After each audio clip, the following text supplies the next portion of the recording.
Не мислиме оваа земја така, туку така да ја дадеме, како некој што мисли многу лесно ќе поминат нивните очекувања, како сега што се очекува овие месеци или година, или може и недела две ќе биде, но јас мислам дека ние како народ сме добродушни, трпеливи, имаме смирение, кротки.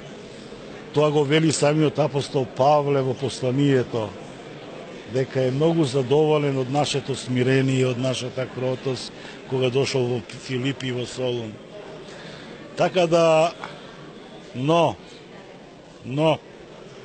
кога ќе зоврие, кога народот наш македонски ќе почувствува дека го губи на светото името македонско, кога ќе изгуби својата македонска православна црква, не знае на која црква ќе припаѓа, дали на горно македонска, северно македонска, нова македонска или скопска црква македонска. И јас не знам како ќе се викаме и навистина сум загрижен многу. Вчера, добро што ми дојде мислата сега, вчера слушав една документарна емисија за упокоената пејачка Васка Илиева. Над 1500 песни само за Македонија има испеано. Можете да замислите. Само за Македонија, Васка Бог да прости Господа и да е Царство Небесно, 1500 песни испеани само за нашата родна Македонија. А што да кажеме за другите, за Сариевски, за другите пејачи? Ние сме еден гердан македонски.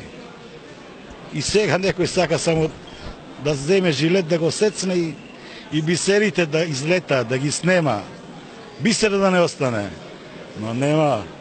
Имаме ние комити тука, наши македонци, имаме браќа што цврсто ќе застанат и на браникот на одбрана на нашата татковина Македонија. И јас верувам дека тоа ќе се случи. И оние што сакаат туку така лесно, на многу лесен начин да го дадат името и убедуваат, гледам некои министри на некои документарни емисии, политички аналитичари што првпат ги гледаш, кога стана аналитичари, не знам, предпоставуваат нешто. Но јас го молам и тоа ми е и пораката во излагањето мое во Нова Македонија од саботата и неделата, повик кон целиот македонски народ. Да земеме, да се сочуваме нашата држава, да станеме цврсто на браникот, на одбраната на татковината, на нашето име, на нашиот македонски јазик, на нашата македонска црква, на нашата култура, на нашата историја. Можете да замислите сега бугарите бараат од нас да менуваме историјата. Страшно нешто. Јас до вчера учев дека и ви денески има уште се живи сведоци екзархијата што правила во Македонија. Како ги малтретирала луѓето, децата како ги малтретирале. Ако не знам презимето да си го каже, 10-15 стапчиња, тој ја дрвцата, по рацете ги тепале. А возрастните какви маки тргале, колку убиса, колку наши мајки селувани, колку наши сестри селувани и така натака.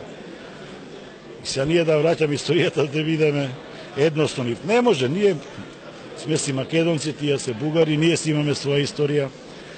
Треба си ја сакаме, да се ја почитуваме и нашите деца да ја научат.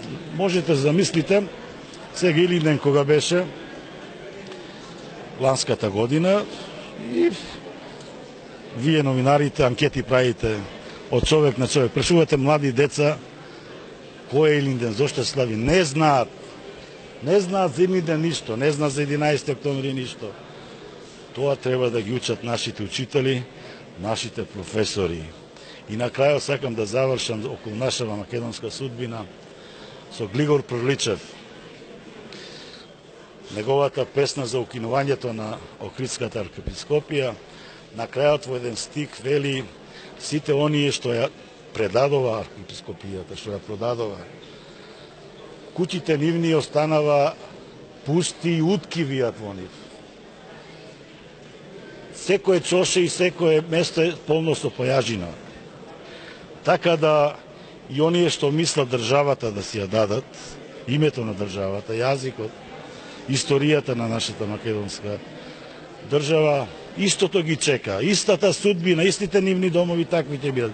Јас се прашувам дали размислуваат што ќе стане со нивните деца. Тие деца кај ќе растат, кај ќе живеат. Не може сите да отидат во странство да живеат. Некој ќе остане тука, ќе испадне со другарчињата на улицата. Другарчињата ќе му татко ти ја продаде државата, не сме више македонци, сега сме друго нешто. И така натака. Затоа го молам целиот наш македонски народ цврсто да застане на браникот. Политичарите да размислат добро што прават. Они се пролазни, денеска се, утре не се. Утре ќе дојат друга генерација политичари, па веројатно ќе го вратат името повторно. И тоа е нашата македонска Голгота. Но и вие новинарите чувајте ја, бранете ја, сакајте ја од вашите, од длабочината на вашето срце и верувајте ми, ќе бидеме најбогат народ.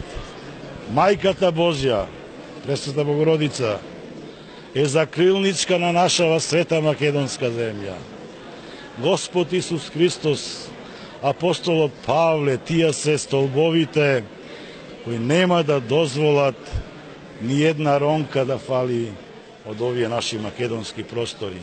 А исто така треба да ги окуражиме малку и браќата од Егејска Македонија, браќата од Пиринска Македонија. Тие се замолчени таму, тие се исплашени. Еден човек пред две години, на 98 години почина од Беломорска Македонија, дете бегалец. Знаете што ми велеше? Дедо Владика, кога ти го бараат јазикот, не ти го бараат јазикот, ти ја бараат државата. Така да нив првим со јазикот почнава. Им седева под прозорите грците, не смеева да зборуваат македонски. Ако слушнева некој дома, во својот дом не смеш да зборуваш, ќе го викнева, ќе го тепава, ќе му земава платата, немаше да му дадат работа и така натака и така натака.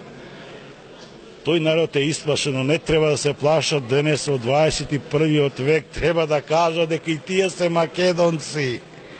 Не грчки македонци, но македонци.